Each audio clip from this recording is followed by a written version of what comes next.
are fine. Welcome to my channel Law Scholars and Legal Issues. I am Advocate Vanita. I am presenting here today with another important topic that is also related to Hindu Marriage Act. Last जो मेरा video था वो video था कि क्या हमें divorce लेना चाहिए या नहीं लेना चाहिए, और लेना चाहिए तो उसके क्या क्या ग्राउंड्स होते हैं, उस पर मैंने डिटेल में डिस्कशन आपको करवा दिया। और आज का जो मेरा टॉपिक है वो टॉपिक उसी से ही रिलेटेड है कि अगर आपने तलाक ले लिया है, डाइवोर्स ले लिया है, तो अब जो प्रॉपर्टी है, हस्बैंड के नाम प्रॉपर्टी है, तो उस प्रॉपर्टी का बंटवारा किस टाइप से होगा, कौन सी प्रॉपर्टी हस्बैंड के पास रहेगी और कौन सी प्रॉपर्टी जो है वाइफ के पास जाएगी। सबसे पहली चीज, मैंने आपको एक वीडियो में ये भी बताया था कि जो स्त्री धन होता है उस पर वाइफ का अधिकार होता है।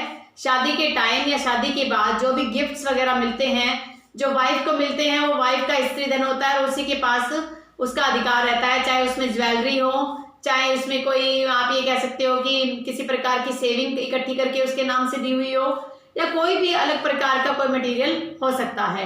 इसी तरीके से जो हस्बैंड होते हैं उसको भी शादी के टाइम पर काफ़ी गिफ्ट्स मिलते हैं, और वो जो गिफ्ट्स हैं उसमें गोल्ड हो सकता है, उसमें गाड़ी हो सकती है, कुछ भी ऐसा आइटम है जो हस्बैंड के नाम से है और हस्बैंड को ही दिया गया था एज ए गिफ्ट, तो उस पर हस्बैंड का ही राइट रहता है, उसमें पत्नी किसी प्रकार का क्लेम नहीं कर सकती।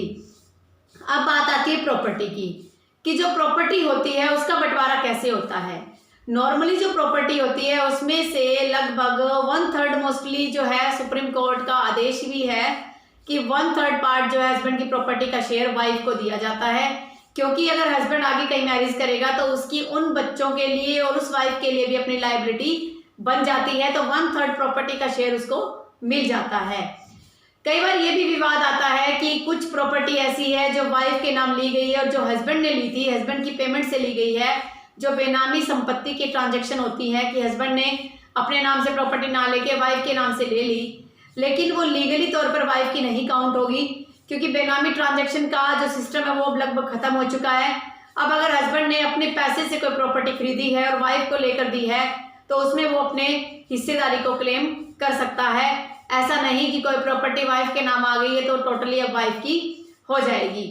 उसके बाद बात आती है कि अगर हस्बैंड वाइफ है, अकेले हैं तो कोई बात नहीं, लेकिन उनके मान लो 2 बच्चे हैं, उन दोनों बच्चों का मेंटेनेंस कौन देगा, उनका खर्चा कौन उठाएगा, उनकी बीमारी का इलाज अगर होता है तो कौन उठाएगा। तो इस प्रकार के मैटर में सुप्रीम कोर्ट के ये आदेश बार बार आते रहे हैं कि हस्बैंड वाइफ अगर दोनों जॉब में हैं तो दोनों अपने अपने शेयर से अपने बच्चों को शेयर देंगे। जैसे मान लो कि हस्बैंड की तनख्वाह 20,000 रुपये है और वाइफ की 50,000 है, तो हस्बैंड उसी तनख्वाह के अकॉर्डिंग उसका जितना शेयर बनेगा वो बच्चों को देगा, और वाइफ अपनी सैलरी के हिसाब से अपना शेयर बच्चों को देगी। तो ये तो था मोटा मोटा एक अनुमान जो मैंने आपके सामने डिस्कस किया। इसके बाद भी कई बार कई ऐसे विवाद उठते हैं कि हस्बैंड वाइफ के बीच में अब ऐसा कोई मामला आ गया कि मान लो वाइफ ने हिंदू मैरिज एक्ट के सेक्शन 25 के तहत एलिमनी ले ली है। एलिमनी मतलब जो एक मुश्त, एक किश्त में जो सारा भुगतान किया जाता है। जैसे हम मोस्टली जो फिल्मी हस्तियां वगैरह होती है उनमें देखते हैं कि करोड़ों रुपए की एलिमनी ले ली है, तो क्या उसके बाद भी मेंटेनेंस दिया जाता है? देखिए, सबसे पहली चीज वो सारा का सारा डिसाइड होता है कि किस प्रकार से वो एलिमनी के बाद मेंटेनेंस दिया जाएगा या नहीं दिया जाएगा। कई बार वो एलिमनी जो है हर साल ली जाती है, हर साल की जो पेमेंट है इकट्ठी ली जाती है। कई बार वो 20 साल 25 सालों के हिसाब से इकट्ठा कंबाइन करके पेमेंट ले लिया जाता है, और कई बार क्या होता है मंथली मेंटेनेंस की डिमांड की जाती है। अब बात उठती है कि क्या एलिमनी अगर ले ली गई है तो क्या उसके बाद भी सेक्शन 125 सीआरपीसी के तहत मेंटेनेंस लिया जा सकता है? तो उसमें सुप्रीम कोर्ट ने कह दिया है कि अगर एक बार एलिमनी आपने ले ली है और उसके बाद अगर आप मेंटेनेंस की एप्लीकेशन लगाते हो तो वो एप्लीकेशन मान्य नहीं होगी, क्योंकि जब आप एक बार कोई पेमेंट का भुगतान कर लेते हो तो बार बार आप हर वक्त सिर्फ हस्बैंड को ही प्रताड़ित नहीं कर सकते। इसके अलावा बात आती है कि मान लो कोई मेडिकल इमरजेंसी हो जाती है तो क्या वाइफ बाद में उसकी डिमांड कर सकती है? वो डिपेंड करता है सर्कमस्टेंसेस पे। एक ऐसा ही कोई केस था जिस केस में वाइफ मेंटेनेंस लेती थी, लेकिन बाद में वो इतनी ज़्यादा सीरियस होगी कि उसको जो है दवाइयों का खर्चा भी निकालना मुश्किल हो गया, तो उसने मेंटेनेंस की दोबारा एप्लीकेशन लगाई कि मेरी जो मेडिकल इमरजेंसी है उसके रिगार्डिंग मुझे कुछ पैसे का भुगतान किया जाए। लेकिन जो हस्बैंड था वो गवर्नमेंट कर्मचारी था, तो वो जैसे कि ये जो होते हैं मेडिकल पैनल्स होते हैं, इनके अंदर उनका इलाज होता है, तो उनकी जो पेमेंट है वो वापस हो जाती है इलाज की। तो वाइफ ने ये कहा कि वो अपने हिसाब से ट्रीटमेंट करवाएगी, तो उसको जो है पैसे दिए जाएं। और हस्बैंड ने ये दलील रखी कि अगर उसे अपने पैसों से ट्रीटमेंट करवाना है, मेरे पैसों से ट्रीटमेंट करवाना है, तो जो पैनल में जो हॉस्पिटल है वहीं से करवाना होगा, क्योंकि जो पेमेंट है सरकार की तरफ से उन्हें वापस मिल जाएगी।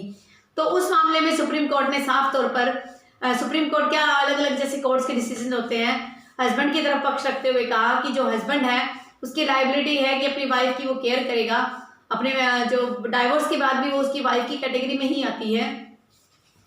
तो वो ये कहा गया कि वो मेडिकल जो ट्रीटमेंट है वो उसी पैनल के अकॉर्डिंग होना चाहिए, क्योंकि अगर पैनल के अकॉर्डिंग ट्रीटमेंट नहीं होगा तो पूरी तरह से जो हैरासमेंट है वो हस्बैंड की हो जाएगी।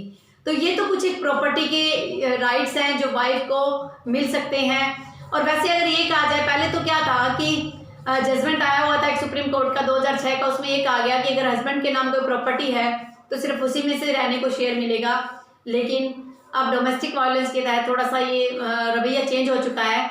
अभी लेटेस्ट 2020 का एक फैसला आया है जिसमें माननीय सुप्रीम कोर्ट ने ये बात कही है कि हस्बैंड और उसके रिश्तेदारों में अगर किसी के पास भी किसी प्रकार की प्रॉपर्टी है तो उसमें से भी रहने के लिए जो जगह है वो वाइफ को दी जाएगी। तो आज का जो मेरा विषय था वो यहीं तक था। आई होप आपको आज का विषय अच्छा लगा होगा।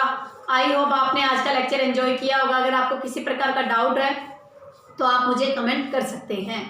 कोरोना के इस काल में आप अपना, अपने फैमिली मेंबर्स, अपने नेबरहुड का ध्यान रखिए। Stay home, stay safe, stay healthy. Thank you for watching.